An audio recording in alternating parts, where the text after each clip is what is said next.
बहुत दिन के बाद एक पाकिस्तानी भाई ने कुछ बोला है, चलो थोड़ा सुन लेते हैं। बाजार से मूर्तियां खरीद कर उनसे मांगने वालों, दिल से लव यू।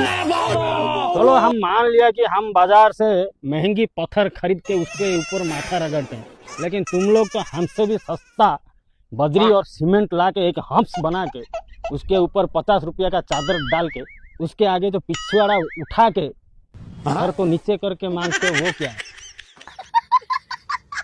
अगर तुम्हारा बस चले तो ये जो रोड का जो हम्स है ना, वो भी तुम लोग क्रॉस नहीं करोगे। अल्लाह है उधर, हम मानते हैं अल्लाह जैसे भगवान भी रहते हैं, लेकिन तुम जैसे लोगों के पास नहीं रहते हैं।